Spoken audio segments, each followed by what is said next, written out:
ஓம் திகம்பராய வித்மகி அவதூதாய தீமகி தன்னோ தத்தப் பிரச்சோதயாத். ஸ்ரீ குருபியோ நமக. அனைவருக்கும் நமஸ்காரம். மார்கழி பௌர்ணமி நாளில் அவதரித்தவர் ஸ்ரீ தத்தாத்ரேயர். இந்த தினத்தில் அவரை மனதால் நினைத்தாலே நமது பாபங்கள் அனைத்தும் விலகிவிடும். இவரை முறையாக உபாசித்து வணங்கி தொழுதால் ஞானமும் யோகமும் கைகூடும், மனோதிடம் பெருகும், திருஷ்டி தோஷங்கள் விலகிடும், குழந்தை பேறு உண்டாகும் என்பது நம்பிக்கை. ஸ்ரீ பிரம்மா, விஷ்ணு, சிவன் ஆகியோரின் அம்சமாக மும்மூர்த்தியாக காட்சி தருபவர் தத்தாத்ரேயர். கலியுகத்தில் மக்கள் சிறப்பாக வாழ வேண்டும் என்பதற்காகவே மும்மூர்த்திகளும் ஒன்று சேர்ந்து ஆச்சாரிய வடிவமாக அவதரித்ததே இந்த ஸ்ரீ தத்தாத்ரேய ஸ்வரூபம். பல தெய்வங்களை வழிபட்டாலும் எல்லா தெய்வங்களும் அந்த பரபிரம்ம வடிவமே என்கிறார்கள் ஆச்சாரியர்கள். படைத்தல், காத்தல், அழித்தல் ஆகிய முத்தொழிலை நடத்தும் மும்மூர்த்திகளும் பரபிரம்மத்தின் 3 முகங்கள். இந்த கருத்தை சொல்ல வந்ததுதான் இந்த ஸ்ரீ தத்தாத்ரேய அவதாரம். மற்ற எல்லா அவதாரங்களுக்கும் ஆரம்பம், முடிவு உண்டு.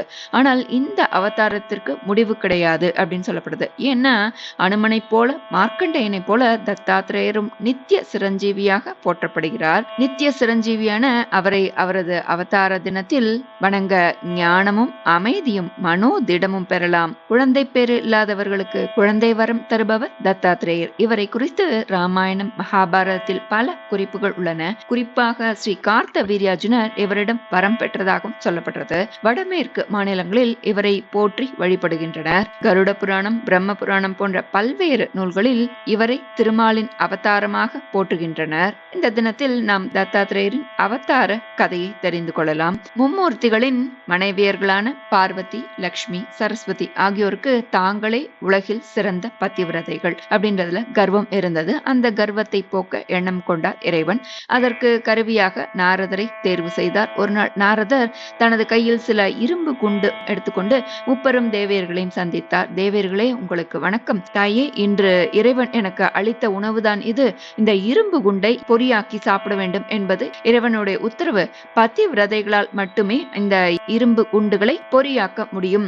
அதனால்தான் நான் உங்களை தேடி வந்தேன்னு தன்னுடைய தந்திர வார்த்தைகளை உதிர்த்தார். அதனை கேட்டு 3 தேவியர்களும், நாரதரே, விளையாடுகிறீர்களா? இரும்பு குண்டுகள்லாம் எப்படி பொறியாகும்? முட்டாள்தனமாக இருக்கே அப்படின்னு சொன்னார்கள்.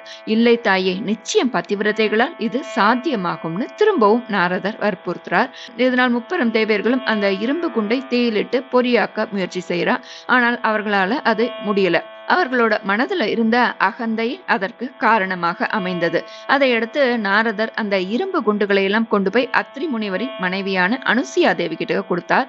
அவர் அதனை பொறியாக்கி நாரதர்கிட்ட கொடுத்தார். இந்த அரிய செயலை கேள்விப்பட்ட முப்பெரும் தேவியர்களும் அனுசுயா மேல பொறாமை கொண்டனர். தங்கள் கணவர்களிடம் கூறி அனுசுயாவின் கற்பை சோதனை செய்யும்படி அனுப்பி வைத்தனர். இது ஒரு விதமாக இருக்க, இந்த இடத்தில் இந்த கதை இன்னொரு விதமாகவும் சொல்லப்படுறது.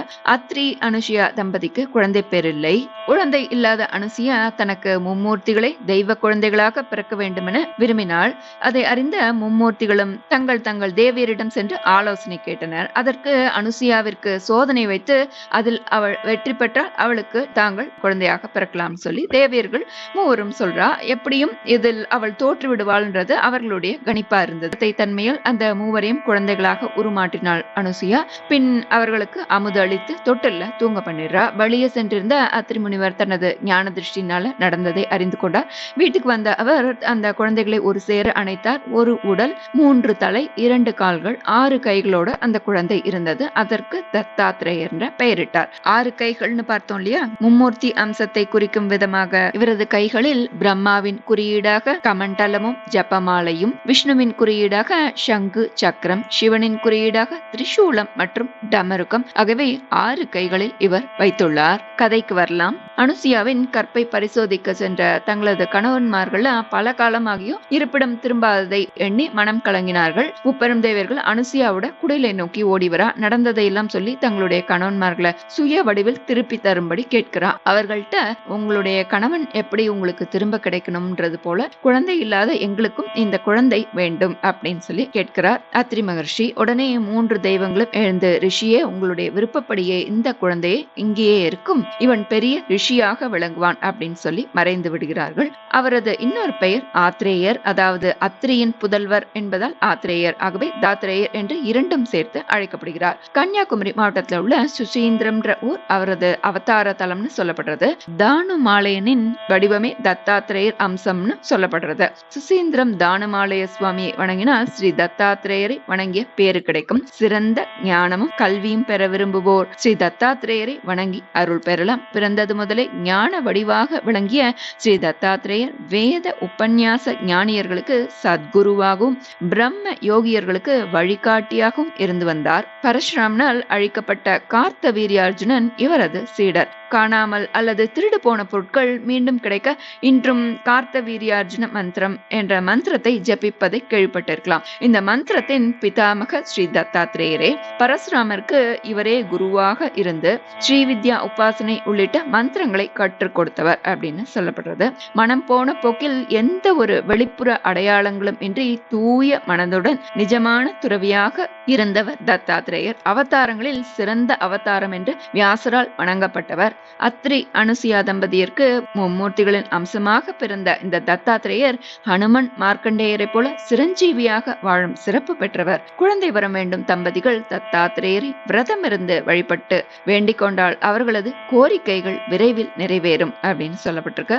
இவரது தத்தாத்திரேயர் சாந்தி மந்திரம் மிகவும் சக்தி வாய்ந்தது. திருஷ்டி தீவினைகளை விளக்குகிறது. கஷ்டங்கள் பயம் நீங்குகிறது. மனோதிடம் மன அமைதியை தருகிறது. அவ்வளவு சக்தி வாய்ந்த மந்திரம் இந்த தத்தாத்திரேய சாந்தி மந்திரம். ஸ்ரீ தத்தாத்திரேயரை நினைத்தாலே நமது பாவங்கள் அனைத்தும் விலகிவிடுமாம். எளிமையின் வடிவமான ஸ்ரீ தத்தாத்திரேயரை இந்த நன்னாளில் வணங்க தம்பதிகள் ஒற்றுமை, சந்தான பாக்கியம், புத்தி கூர்மை, ஞானம், பக்தி, குடும்பக்ஷேமம் உண்டாகும். இந்த நன்னாளில் நாம் மிகவும் சக்தி வாய்ந்த ஸ்ரீ தத்தாத்திரேய துவாதச நாம ஸ்தோத்திரமும் தத்தாத்திரேய சாந்தி ஸ்தோத்திரமும் பார்க்கலாம். இந்த தத்தாத்திரேயரின் துவாதச நாமங்களை சொன்னால் மாணவன் நல்ல அறிவை பெறுவான், நோயாளி நோயிலிருந்து விடுபடுவார், புத்திர பேர் இல்லாதவர்களுக்கு புத்திர பாக்கியம் கிடைக்கும், பரம ஏழைக்கும் செல்வம் கிடைக்கும், திருமண பேருக்காக காத்திருப்பதற்கு திருமணம் விரைவில் உண்டாகும், குடும்பத்தில் உள்ள சண்டை சச்சரவுகள் நீங்கி மகிழ்ச்சி ஏற்படும், எல்லா பாபங்களிலிருந்து விடுபட்டு வெற்றி பெறுகிறான் அப்படின்னு இந்த ஸ்தோத்திரத்திலே சொல்லப்பட்டிருக்கு. இந்த ஸ்தோத்திரத்தை சொல்ற போதே உங்களுக்கு இது புரியும். நம்ம இப்போ ஸ்தோத்திரத்தை பார்க்கலாம். ஸ்ரீ தத்தாத்திரேய துவாதச நாம ஸ்தோத்திரம். ஸ்ரீ கணேஷாய நமக. அஸ்ய ஸ்ரீ தத்தாத்ரேய துவாதச நாம ஸ்தோத்திர மந்திரஸ்ய பரமஹம்ச ரிஷிஹி ஸ்ரீ தத்தாத்ரேய பரமாத்மா தேவதா அனுஷ்டுப் சந்தக சகல காமனா சித்யர்த்தே ஜபே விநியோகः. பிரதமஸ்து மகாயோகி த்விதீயः பிரபுரீஸ்வரः तृतीयश्च त्रिमूर्तिश्च चतुर्थो ज्ञानसागरः पञ्चमो ज्ञानविज्ञानं षष्ठः स्यात् सर्वमङ्गलम् सप्तमो पुण्डरीकाक्षो अष्टमो देववल्लभः नवमो नन्ददेवेशो दशमो नन्ददायकः एकादशो महारुद्रः द्वादशो करुणाकरः एतानि द्वादश नामानि दत्तात्रेय महात्मनः मन्त्रराजेति विख्यातं दत्तात्रेय हरः पराः क्षयो परस्मार कुष्ठादितापज्वरनिवारणं राजद्वारे पते घोरे संग्रामेषु जलान्तरे गिरे ग्रहान्तरेरण्ये व्याघ्रचोरभयादिषु आवर्तने